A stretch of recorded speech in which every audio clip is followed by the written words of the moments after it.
This is Hannibal here from the HannibalTV.com, and with me today is a guest I've had on before, and you fans have wanted him back. And we have him back, former WWE Intercontinental Champion. He was in the first 9 WrestleManias, WWE Hall of Famer, none other than El Matador, Tito Santana. How are you doing today, sir? Doing very good, thank you, and I do appreciate all the fans in Canada. You know, it was great. Anytime I showed up in Canada, they were always behind me. Did you have a favorite city in Canada to wrestle in?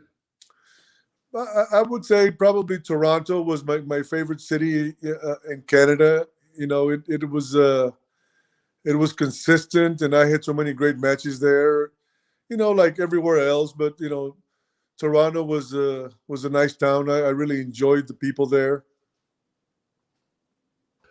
Yeah, and they also used to do all the little towns that surrounded Toronto. Now they don't do those as much for some reason. Do you know why WWE doesn't hit as many places as they used to?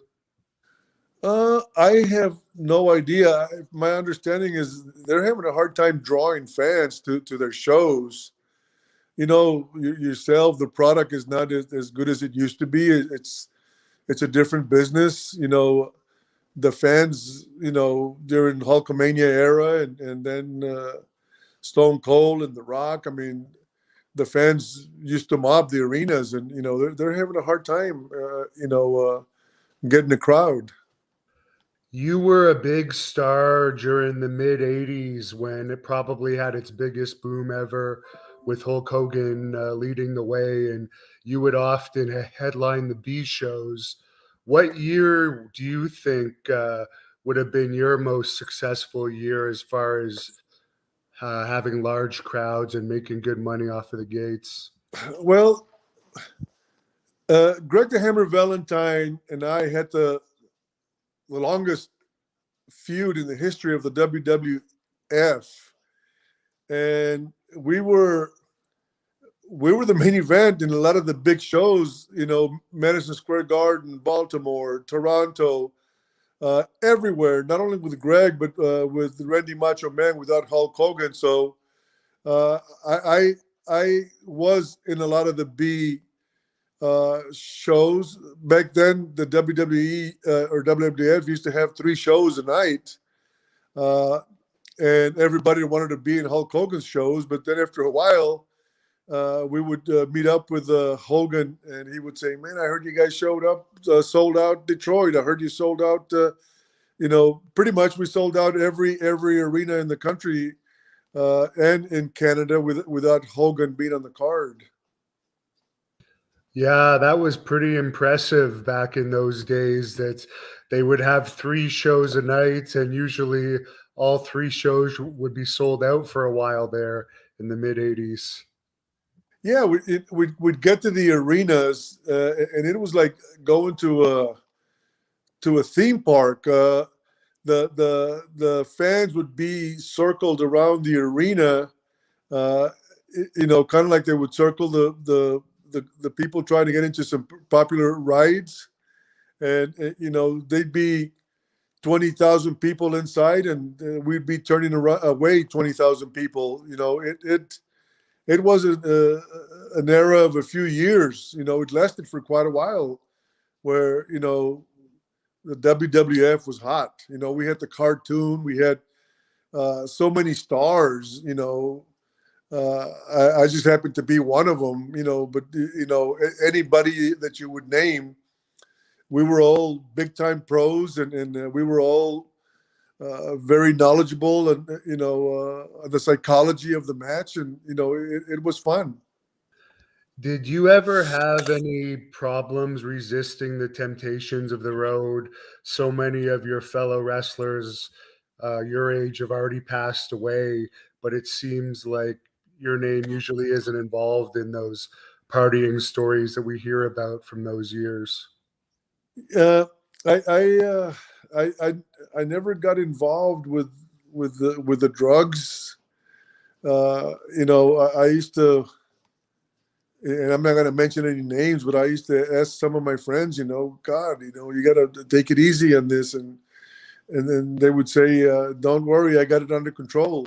Everybody had it under control. Yet a lot of people were depending on pretty strong drugs on the road, and uh, coming from a migrant family, being a migrant worker, I, I was working in the fields from the age of 7. And I just felt that I was working too hard to be blowing my money on drugs. Yeah, that the amount of money that they would have been spending must have been pretty crazy. Oh, I mean, a real good friend of mine was going through a couple $1,000s a week, and I used to say to myself, you got to pay for $2,000, and then you got to pay taxes on those $2,000 because we were getting paid cash, uh, and we had to settle our taxes ourselves at the end of the year. So that's why a lot of the guys ended up broke. I guess you kept very good records of your road expenses and everything, and filed your taxes every year. Yes. Oh no. I that was very important to me. Uh, we you know we took care of ourselves. If I had a partner like Rick Martel or different guys that I used to travel with, I used to like to share rooms to cut down on the expenses. We still had to pay for our own meals. We ended up splitting car rentals, and the only thing that WWF would pay for was our flights. Everything else was on us, and we weren't making. Hulk Hogan was making the big bucks. Everybody else, we weren't making the kind of money to be just living like millionaires on the road. David is watching and he wants to know if you ever wrestled Matt Bourne. Yes, I did. I wrestled him as Matt Bourne, and I wrestled him as Doink the Clown. Talk about a talented guy that went too young. Uh, he was one of the best. He was a great heel. Yeah, do you think they could have taken that Doink character further? Well, I think Matt Matt was the first Doink, and I think he was having problems, and I think he was missing shows if I remember correctly, and then they ended up replacing him with Steve Kern, and I think there were, I don't recall everything in the past. Maybe I got hit in the head too much, but I think there were several doinks besides Steve Kern and Matt Bourne. I think Steve Lombardi was also a Doink the Yeah. Clown. And a guy named Ray Apollo played the babyface Doink in later years. Right. Yeah, but Matt was the one that really got it over. But that explains it. If he had those issues and left the company, that's probably why. Uh, Yeah. Again, he was our business was like a fraternity. We respected each other, and we try to help each other on the road. And you know, when you saw guys that were going through problems, you try to help them. And you know, when somebody's addicted to a drug, and I've often talked about this. A lot of the reasons that I feel a lot of the guys were addicted to drugs is because we were working like dogs. Cocaine was a drug that made you feel like you had slept 20 hours. So, you take a little bump and you feel like you had slept 20 hours. And uh, like I said, we were traveling and working 350 days a year, and it was tough. there's a fan on here that's wondering any memories of wrestling in Dayton, Ohio. Dayton, Ohio was another fantastic place to wrestle. It wasn't one of the biggest arenas, but you would have 6, 7,000 people in there, and it sounded like you had 20,000 people. Ohio had great, great, great fans, and I started going to Ohio when I was with in Atlanta, wrestling for Atlanta before I came back to New York in '83. And Atlanta was Ohio was really hot. Tommy Rich and uh, God, I can't remember who was another heel there that had great feuds with Tommy. Uh, the places would sell out all over the place. The Dave Kruger wants to know your memories of the El Matador vignettes where you were training to be a bullfighter. Were they shot in Mexico? And what was it like doing those bullfighting vignettes? Uh, the vignettes to me were done very well, and I think the fans were really buying into those vignettes. I was supposed to come out with a big feud with the $1 Million Man. When I came back, I was promised a big feud, and all of a sudden I came back. All of a sudden, there's no feud with the $1 Million Man, and uh, everything that I did really ended up meaning nothing. That's what I never really liked the El Matador because it was a lie the whole way, and I was promised a big push, for another run, and I never got it, and I just decided I didn't want to be on the road, after that. Oh, so it was you that chose to leave the company then? Yeah, I think I was one of the few that gave Vince McMahon, uh, I was I told him I wanted to. I had a meeting with him, and I said, it's funny because I don't know if he did it because he didn't want to fire me because I had been there the longest of anybody. When I left, I had been there the longest, including Hulk Hogan. And I told Vince, I said, Vince, I think it's time for me to go. Uh, and he says, I think you're right. and I said, okay. And we shook hands. We left. I left in good terms, but there wasn't anybody who was given their notice to Vince. But I had a bunch of years, and hard years, and a lot of pressure.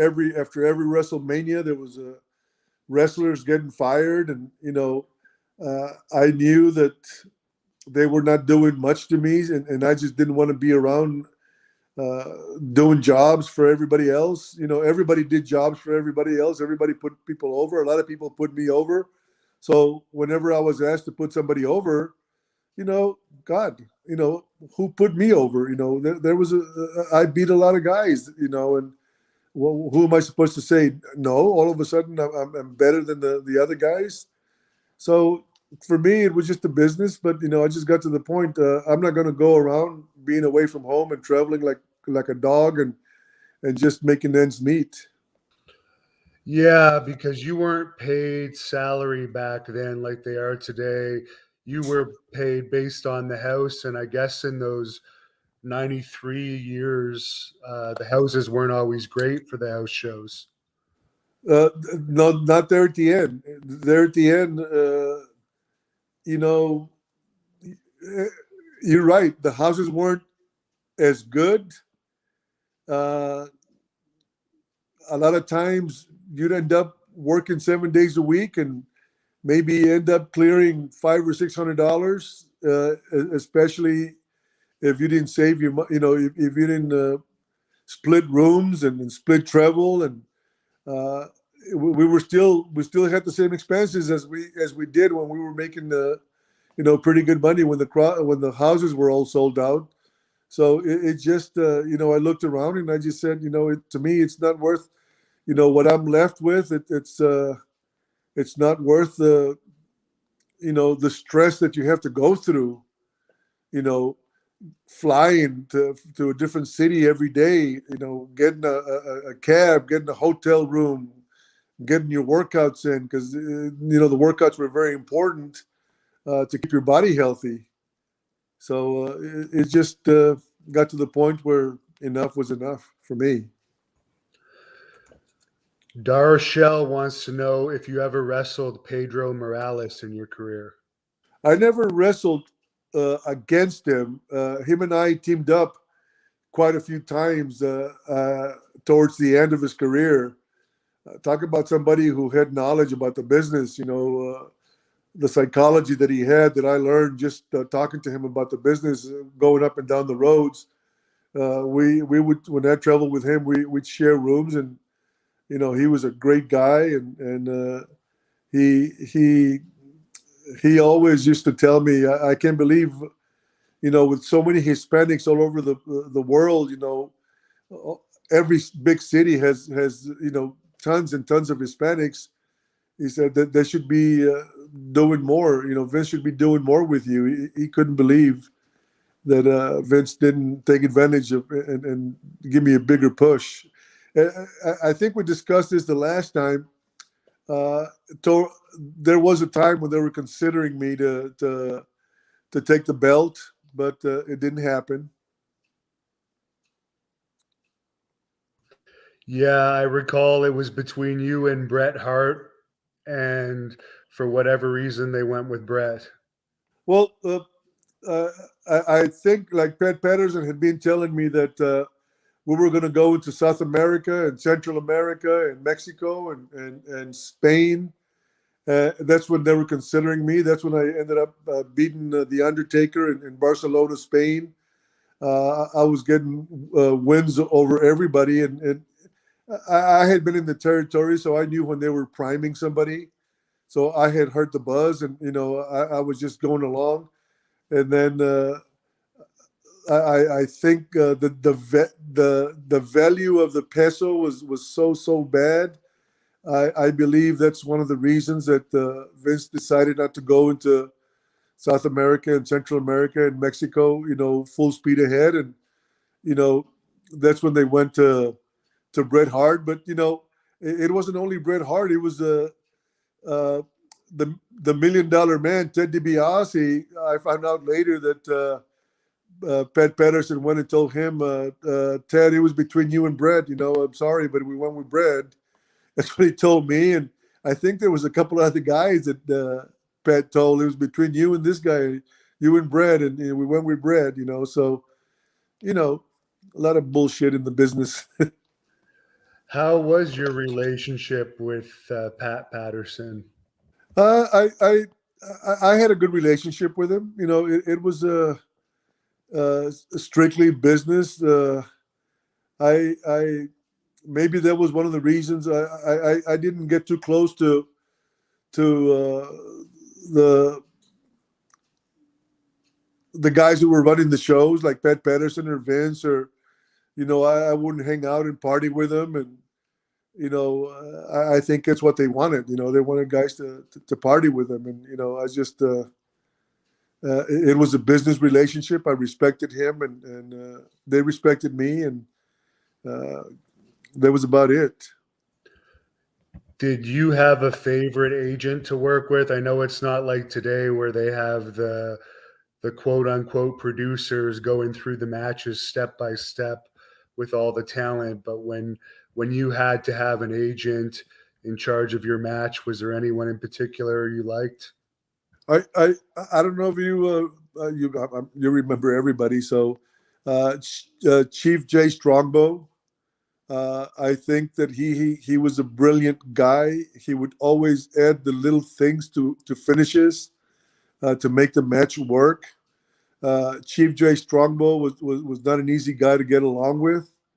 Uh, I had my differences with him, but as far as knowledge, and setting up finishes, because that's all they used to give us. They'd come and tell us, okay, this is who's going to go over, and this is what we want you guys to do, and uh, then we start putting the pieces together for just for the ending. The rest of the match was ad libbed, but we knew how we were going to go into the finishes.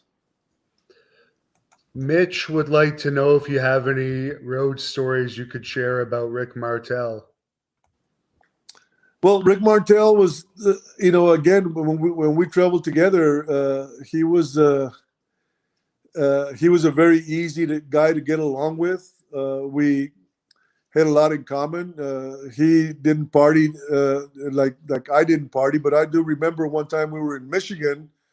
We wrestled in Saginaw, Michigan, and we were staying. We would fly into a center, a big city, and so we would fly into Detroit, and out of Detroit we'd drive into two or three different cities. But our home base would be a hotel by the airport, and I never forget one time right at midnight, New Year's, him and I, because we wore our white trunks and our white knee pads, and they would get really dirty, and we had to wash them every day. We scrape them with soap, and then we'd let them dry overnight. And we both of us were laughing, in the bathroom, washing our trunks and our knee pads, talking about how the big stars, bringing in New Year's Eve, washing our gear for the next day. How did you like your music for Strike Force when it was Girls in Cars, I believe, at one point? They gave you a music video and everything. That was a great music. I remember when we went to L.A. to tape the vignettes with was I think it was a Ferrari, a red Ferrari that we were in the car. Yeah, I still remember that music video. It was pretty good. Do you still keep in contact with Rick Martel at all? No, I bet you it's been a couple of years since the last time that I saw Rick, or maybe even longer. We didn't have a fallout. He just stopped making appearances. I have no idea. I do know that he was such a talented guy. And that's just me. Nobody has said this to me, but knowing Rick, uh, he was such a talented guy. I wonder to myself, why is this guy not in the Hall of Fame when so many guys that couldn't carry his bag to the arena uh, are in the Hall of Fame? So I believe that something went wrong between him and the office. Either Pat Patterson or Vince. So I mean, I never heard anything, but it's just something that I've always thought. How did you like your feud against him? I remember actually you wrestled him on the very first house show I saw here in Ottawa, Canada in June 1989, and it was a really good match. Well, we had similar styles. He was such a good worker. I just wished I considered Rick a better worker than Greg Valentine, and Greg and I, had a long feud. So I was anticipating. I said, "Man, this is made perfect for us. It's a perfect script. We could carry this and keep coming up with different finishes and just keep adding heat." And all of a sudden, the feud was over. Again, this is that's another thing that one of the things that I was lied, to. I was expecting to get a longer feud, and it didn't happen. And the angle was hot. The people were buying it. He had a lot of heat when he left me in WrestleMania 5, and causing the reason for us to split up. And it was perfect. Yeah, I don't think there ever was a blow off match, was there? It just kind No, of. they just stopped it. They just went from they just dropped me is what happened. You also had a lot of matches with Kurt Hennig. How is he to work with, and how was he outside of the ring? Well, Kurt Hennig was a fun guy. He was, to me, one of the greatest heels in at the time he was so good. Kurt Hennig, when I was in Minnesota in the AWA, uh, he had his first match against me in a small town outside of Minnesota, outside of Minneapolis. I can't even remember the name of the town, but on his first match, I was just amazed. You know what a great talent he was. Uh, he Kurt liked to do a little partying, you know, himself, but he seemed, even though he partied, he seemed like he was always under control. You know, he never overdid anything. You know, in the ring, he was fantastic. There's a fan on here that said he recently saw a match with you and Don Morocco that was very good. Any memories of working with him? Well, Don Morocco was the Intercontinental Champion. I don't know how well you remember Don Morocco, but Don Morocco, when I came in '83, uh, Jimmy Snuka was chasing him for the Intercontinental title, and the only reason that Jimmy didn't get the Intercontinental title, I believe, was because you know he was so messed up, and then the incident that happened with him. But Don Morocco was, he had like a cult behind him. He had fans that just loved him, and as a baby face, uh, you know, you always had like I always had like 70% of the fans for me, and 30%, you know, were loyal to Don Morocco. You know, he had a great following, but as far as knowledge and you know, whenever I wrestled, I was the baby face that you know always followed the heel. You know, I let the heel call the match, and when there was time for me to do my own thing, I put my 2 cents in. The more experience I got, the more you know uh, they allowed me to do. You know, in reality, they really had no choice because you know uh, I was as good. Uh, my psychology was as good as anybody in the business. You know, I'm not going to say mine was better than anybody else, but mine was as good as anybody else. And after a while, you learn to have respect for you know those type of guys. And there were so many of us that you know we'd go in there, and our job was to have a match, and to we'd go in there, and whether we were the main event or the semi main event or in the middle of the card, every night we go in there with the intentions, and we had so many fans that we went in there to steal the show. You know, uh, I I went in there, and I made it very difficult for the following match to follow my match. Now, you mentioned Jimmy Snuka. I'm going to guess you were around in the company at the time where that incident with him happened. Did you pay any attention to it at the time, or because you were traveling around so much, was it just kind of like a rumor floating around and you just kept about your business? Well, the I'll never forget the incident. It was May 10th, 1983, because that was my first TV taping when I came back to New York the second time. And when I woke up in the morning, that's when I heard of what had happened. So I had no idea.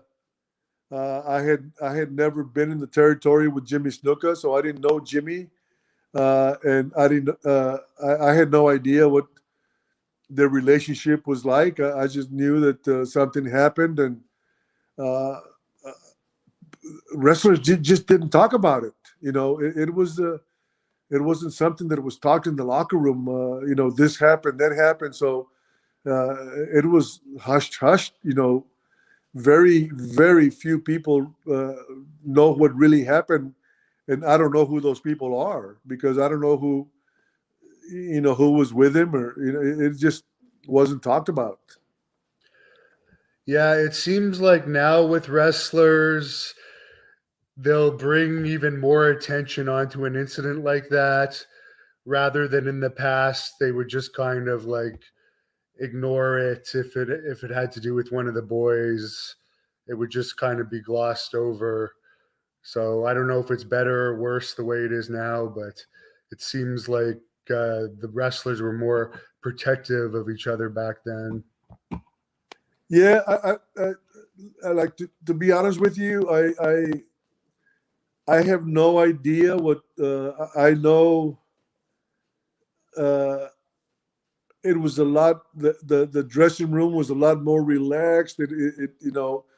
Uh, from what I hear, the young wrestlers are not the same type of mentality as the wrestlers. I don't know. Uh, in the first place, they don't work anywhere near as much as we did, so they're protected more. I couldn't tell you what it's like to be in the locker room and or the mentality of the wrestlers. I just keep hearing that it's just not the same. There's a fan on here that wants to know if COVID didn't happen, is there any reason why you wouldn't show up at any Mexican wrestling events because the Mexican fans still like you? Is this something that you would consider in the future? Well, to be honest with you, I haven't traveled anywhere since COVID, so it's been close to 2 years. Uh, and I was still strapping, the boots. I do think I'm going to strap on the boots a few more times. I don't know that I'm going to be flying anywhere. I'm 68 years old. I don't want to take any chances with COVID. I had it once. I really don't want to have it again. It wasn't fun. Uh, so there is, I still haven't put away my boots, and I still haven't claimed retirement. So I, you know, for the right for the right price, I will eventually, make a trip or two, to hopefully to Spanish speaking towns. There's still a lot of wrestling fans who contact me who are Hispanic and who were big time fans of Tito Santana, and they always tell me that I was the only Hispanic in the WWE with a big name that they really looked up to, and it kind of makes me feel good. I don't know if I told you this the last time, but when I got inducted into the Hall of Fame, that Eddie Guerrero was the world champion. Uh, I hadn't been following wrestling, because when I left, I left. I wasn't going to go back. They tried to get me to go back a few times, but I just didn't. I was done with the traveling. But Eddie came and and thanked me for opening the doors for the Hispanics. Uh, and God, that made me feel good.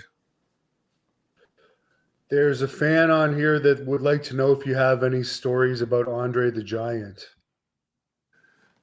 Oh my God, Andre the Giant was a big man, and I remember that I was with him in Hawaii one time, and uh, we wrestled in Japan, and on the way back we stopped in Hawaii, and we got into a cab, and this Japanese driver was saying, "No, no, no, flat tire," because when Andre got in the front seat, he says, "Just drive." Uh, but Andre was, I mean, everybody knows that Andre liked his liquor, and I mean, you'd see Andre pretty much. You'd think that he had way too much to drink, but by the time he got to the ring, and he'd be laying, you'd think that he'd be passed out. And as soon as they said, "Andre, you're next," he'd get up and like nothing happened. He'd go in there and have a great match. Uh, I mean, he was to me the best big worker in our business. He had great ring psychology, and He could work with little guys and he could work with the big guys, and he could carry a match. Vander Star would like to know about working with Bobby the Brain Heenan. Bobby the Brain Heenan. I first met Bobby the Brain Heenan in the AWA. I believe it was in 1980 when I went from New York to the AWA to wrestle for Vern Gagne, and uh, he was a great heel. I had never even heard of Bobby the Brain Heenan, and then when you watch him do interviews and the way, you know, he managed at ringside, he didn't take away from the match, but whenever he had an opportunity, like when you would stump, he'd put his nonchalant, put his hand, not paying attention to what's going on in the ring, and the baby face would stomp on his hand. He was a master of that. For to get the baby face over, and he never tried to steal. He didn't want the heat on him. He wanted the heat on the heel that he was managing, and a lot of times nowadays the heels they think that they're the ones that need the heat, and it's not the way it works. It's the worker in the ring that needs the heat.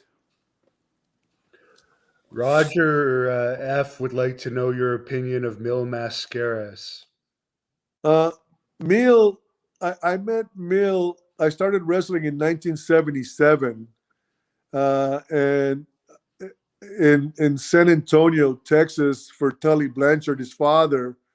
Uh, and then Tully and I went to Tampa, and that's where I started training and breaking in the ring with Hiro Matsuda. But we wrestled in Houston. No, we wrestled in San Antonio, and then we drove to Houston, and I was driving, and Mil was traveling with me, and he always protected himself, and uh, the like he wouldn't even take his mask in the locker room, and I was a real mark. I hadn't even been I refereed. I haven't even been smartened up, and I see him taking a shower with a mask on, and I said, "Man, this guy, he's unbelievable." And then we get in the car, and the guys would get in on the road, and the first thing we do, we'd stop in a gas station where they would sell beer, and we'd pick up beer, and uh, he would go in there with his mask on, and he wouldn't take his mask. He didn't take his mask on until we left the town, and then he took his mask off. And I said, "Man, this is not a bad looking guy. I wonder why he's wearing a mask." Because I always heard it always the guys that wore a mask were not, didn't look that good. But little did I didn't know that much about masks or not masks. But he had a lot of heat with the boys because Mill wouldn't do jobs for anybody, you know, and a lot of the American guys didn't consider him to be one of the best workers in the world because he wouldn't sell. I mean, Mil Mascaras was not as big as I was, but he worked like he was 6'8". You know, he wouldn't go down for people, and he'd sell very little. And a lot of the heels had a hard time, getting heat with on him, and it was tough. But I respect him, because uh, Mil Mascaras was demanding big bucks to make the shows, and the promoters, he drew money and they paid him. Yeah, that's what it's all about. There's another fan on here, Rick Brooks, that wants to know if you ever wrestled Mad Dog Buzz Sawyer when you were in Georgia, and what are your thoughts on him? Well, that's the one that I couldn't remember. Mad Dog Buzz Sawyer, him and Tommy Rich used to have some fantastic matches, and they had. I came. I only went in there for a little while when I left the AWA. I stayed there like 2 months. Uh, Oli promised me a big push that never happened, and thank God that's when I came back to New York. But again, Buzz Sawyer was there, and his brother, and uh, he was, I mean, a great talker, a great heel. I mean, he took take all kinds of crazy bumps, and again, another guy that just went way too early. I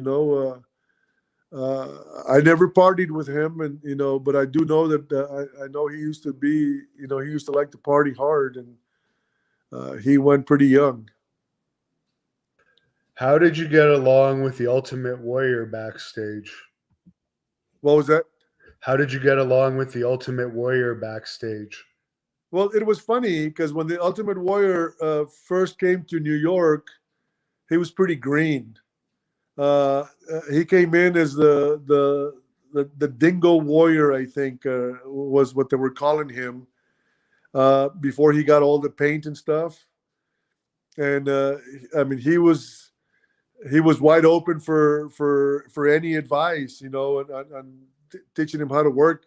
He never learned how to work, uh, but he had a completely different attitude, and all of a sudden, uh, he got the big time push, and all of a sudden, the Ultimate Warrior came up, and he started getting pushed big time. And talk about a guy who I don't think he had a lot of respect for the business because it came too easy for him. All of a sudden, he's making a lot of money, and uh, he he was a powerful guy. Weighed 280 pounds. Probably with a 33-inch waist, and very very strong guy. That in our business, we used to have a motto. You take care of my body, I'll take care of yours. Because if we didn't wrestle back then, we didn't get paid. And I can't tell you how many wrestlers just to complain about the Ultimate Warrior just not caring about anybody's body, and just potatoing the heck out of the guys. And the guys knew that Vince was really pushing him hard, so they didn't want to say anything against him. Luckily, I was a babyface and I didn't have to work against him.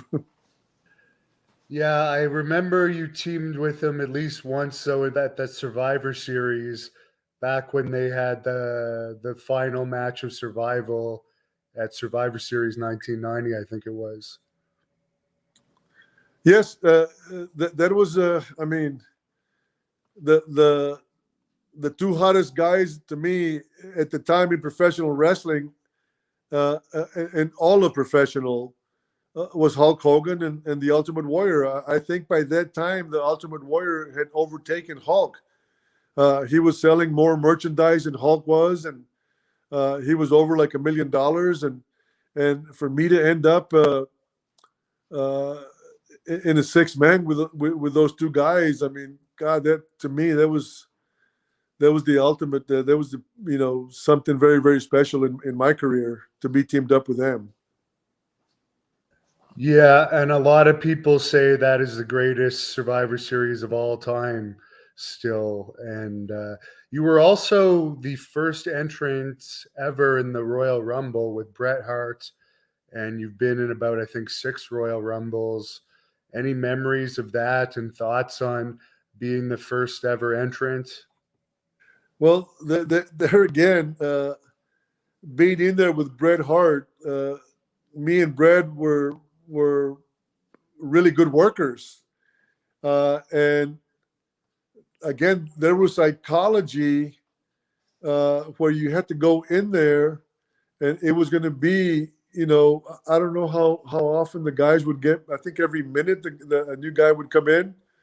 So we had to start the match, and it's almost like you had to go in there and have a like a comeback, uh, you know, but without the heel having the time to get the heat, to build the heat before Babyface made a comeback. We had to start with a comeback to get the people off their feet until other people started coming. Then they would bring one more person in. But I would say for about the first 6 or 7 minutes, until you had about 8 or 10 people in there. Uh, it was a full blown fight, and Brett and I were uh, we knew what we were doing. We had Lesting win. We could go in the ring, and I think that we had a job to do, and I think we did a very good job on the first Royal Rumble. Well, obviously, if it's still around in 2022, you guys set the tone for it. Did you ever wrestle Ric Flair in your career? Yes, I had many matches with Ric Flair. Uh, Talk about a heel, a great heel. It's hard for anybody to say he was the greatest. I was the greatest. Uh, but I'm not going to say that Ric Flair was the greatest, but I'm going to say that I'm going to put him on the top three heels in the history of the business. And, in my era, uh, I mean, what a great worker. And you go to arenas or you go to events now where Ric Flair is at. I mean, the guy still has a following. He lived the life, and he did it in the ring. Uh, and he was one of the best. And he gave his body, every night. And I just remember watching him against Harley Race and Steamboat, and when I was in Charlotte, and I just couldn't believe how these guys could go 1 hour matches night after night after night, and with Wahoo McDaniels, and how they used to beat each other up, and it was amazing to me. But uh, I don't know how many times he was the world champion, but I think he had it more than anybody else. Oh yeah, he was up there for sure. With all the heels that you wrestled over the years, who was the heel that had the most heat overall? The heel that had the most heat. God, I would say Roddy Piper had to be up there. Uh, and I don't know if you remember Mad Dog Vachon from the AWA. He was a Canadian.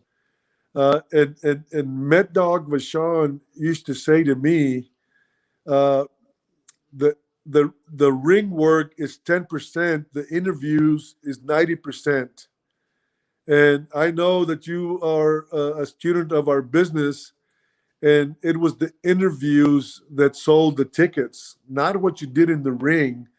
It was the interviews that sold the tickets, and that you kept. It was like a soap opera that kept telling the soap opera week after week after week. And I don't know if you agree with me, but I don't know that anybody did it better than Piper. Yeah, and as a baby face in the ring, it makes it easier for you, I guess, when a heel like Piper has all that heat. I guess you don't have to do quite as much in the match because you already have the crowd. No, I was working in Ohio. I forgot what. No, it wasn't in Ohio. It was in Syracuse, New York. We were in the ring, and I was the Intercontinental Champion, and the place was completely sold out. We were the main event, and Piper poked me uh, in the eye, and I mean, really poked my eye, and I thought I was going to lose my eye. And I don't know if you've ever been poked in the eye, but the eye is the most painful part of the body. And I told Piper, I said, Roddy, I said, you got my eye. I said, I can't see. I don't know what's wrong. And he just put me in a hold, and he just said, Tito, just sit here, don't do anything. Let me know when you're ready to get back to do anything. We must have sat there with him. I think he had hands underneath my chin and his knee in my back, and I wasn't even selling. I wasn't moving, uh, and after about 5 minutes, I started getting my vision back, and I said, and the pain went away, and I said, okay, Hot Rod, I said, I'm back, and then we finished the match. But the guy was totally under control in the ring. I mean, he was a master. Ivan Santos says you wrestled on the first ever WWE card in Puerto Rico. Any memories of that? I heard personally that there was a lot of heat at that time with the Puerto Rican company that didn't want WWE coming over there. Uh, there was a lot of heat. I remember getting there, and it was the biggest rainstorm uh, that I had never wrestled in the rain, and I was going to wrestle I did wrestle Randy Savage, and the mat was plastic. So I told Randy, I said, Randy, we're not going to do anything. I'm not going to take any chances. So we just grabbed a hole, and most of the match, was in the ring. We weren't going to take any chances because you weren't going to have. I think we had maybe 25 people in the stands. Uh, uh, I met some of the uh,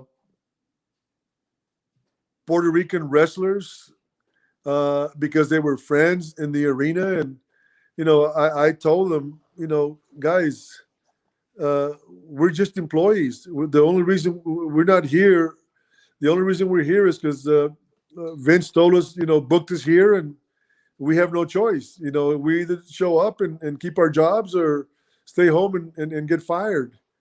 And they understood, but we never went back because whoever ran that show lost a lot of money because they didn't expect the kind of rain that they got, and they didn't drew any money, but they still had to pay the WWF whatever fee they had for the card. Gareth wants to know how you got along with Dynamite Kid. I got along with Dynamite Kid. Thank God, they never pulled any ribs on me. Uh, Him and Davy Boy, they I don't know who liked to rib more. They pulled some pretty good ribs on some of the guys. But I think I respected everybody in the ring. I respected everybody in the business, and I think I earned everybody's respect. So thank God they didn't. They never messed with me. There's a fan on here that says one of the best matches he ever saw live was you against Randy Savage in Detroit in the 1980s. Any memories of your feud with Randy? Well, you know, Randy turned out to be one of the best heels.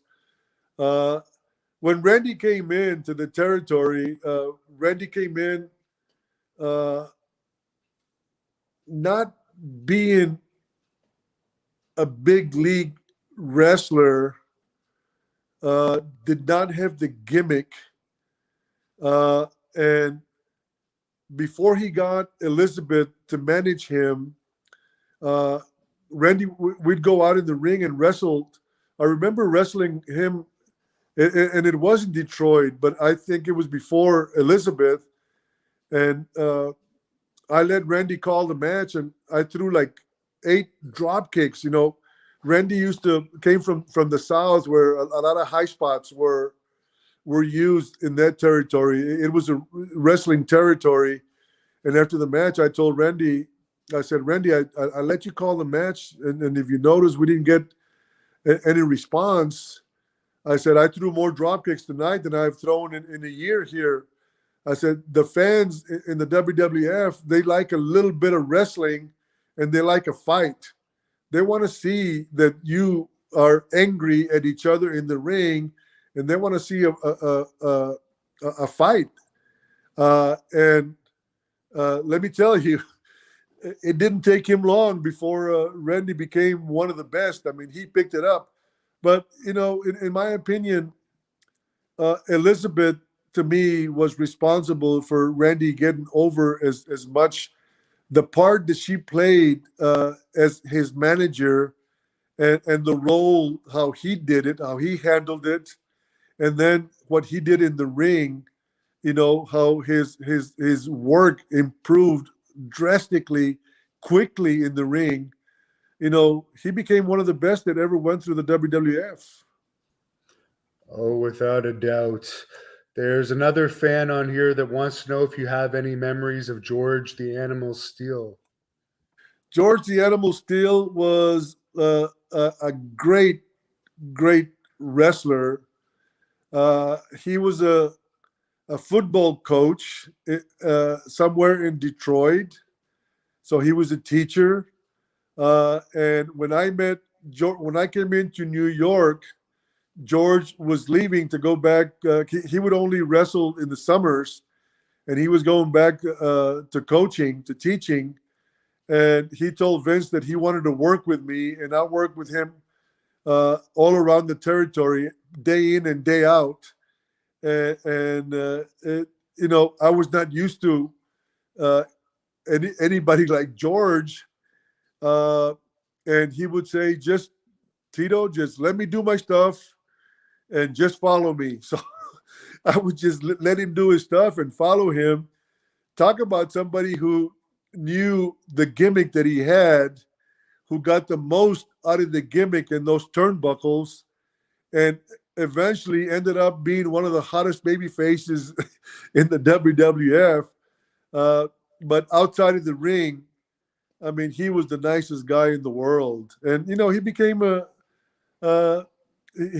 agent, and he was with the company for many, many years, and it was sad.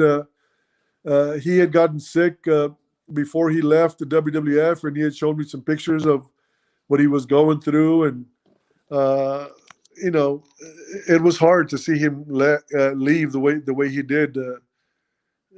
I miss a lot of these guys.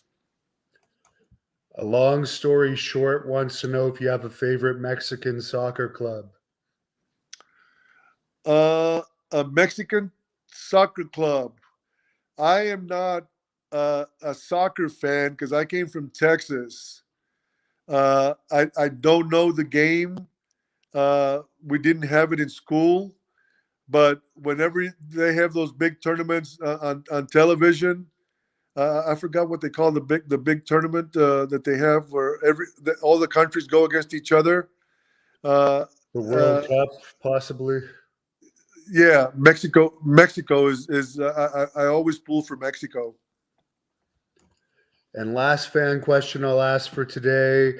This fan saw you wrestle the Warlord at the Nassau Coliseum back in the 90s. Any memories of wrestling in Long Island? Nassau Coliseum, to me, those fans were the wildest fans anywhere.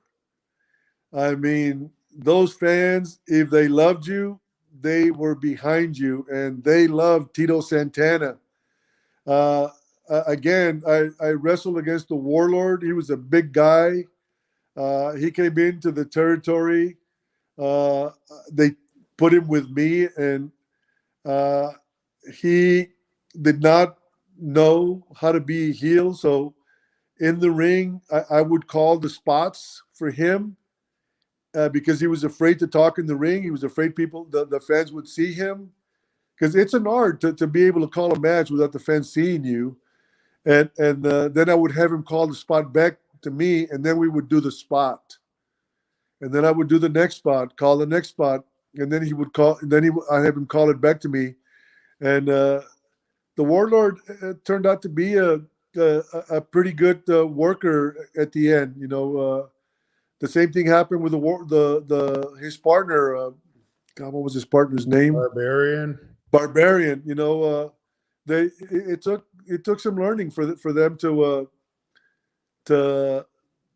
Barbarian and I, he laughs a lot because one of the first times that I wrestled the Barbarian, he grabbed a hold, I reversed the hold, the arm, and I was twisting his arm, and I said, Barb, grab the rope, to grab the rope so I could release the hold, so the referee would make me release the hold, and the Barbarian says to me, "Oh no, Tito, that's chicken."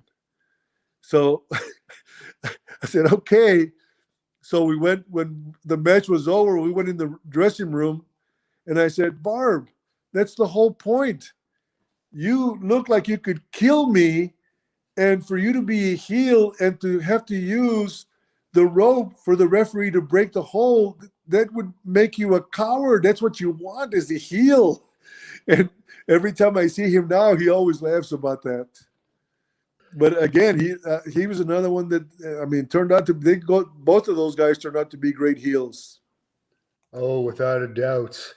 Now, is there anywhere that fans could buy merchandise of yours or order your book or order autographs if they want to look you up online?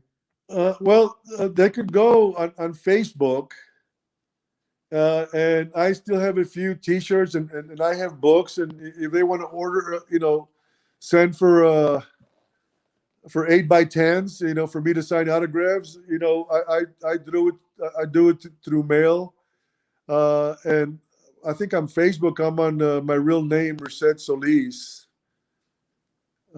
So if they can send me a message on Facebook, I'll start contact with them, and send them a book or T-shirts or 8x10s. Great. And do you have any other social media other than Facebook where they could No, follow you? that's the only. I tried Twitter and I got hacked, and somebody started putting some really bad stuff in there, and I just dropped it and never went back. Yeah, the social media could be a cruel world out there, but thanks a lot for your time today. It's always an honor and a pleasure talking to you. I'll let you close this off with whatever message you want to tell the fans. Well, Hannibal, I think that you have one of the best podcast shows that I've been part of, that I've listened to throughout. You have a great fan base, and like always, I just want to let the fans know that I am so grateful because the fans continue to support me. I do cameos, and I can't tell you how many cameo shout outs I get requested uh, from Canada. And it always, it's, I probably get more excited when I do a shout out for a fan in Canada than I do from anywhere else. And I'm getting them from all over the world. But for some reason, Canada is so dear to me. I always love the fans because the fans in Canada, they were hard. They just didn't start cheering for you just because you stepped into the ring. You had to earn their respect. But once you got them, they were behind you, and they continue to support me, and I'm so grateful. And if I'm ever around anywhere, please come by and visit me and say hi. I love talking to the fans, and take care of yourselves. Don't get the virus. Stay healthy. Arriba! Thank you for watching the Hannibal TV. Please like this video if you enjoyed it, and click the subscribe button to not miss any of our latest shoot interviews, match videos,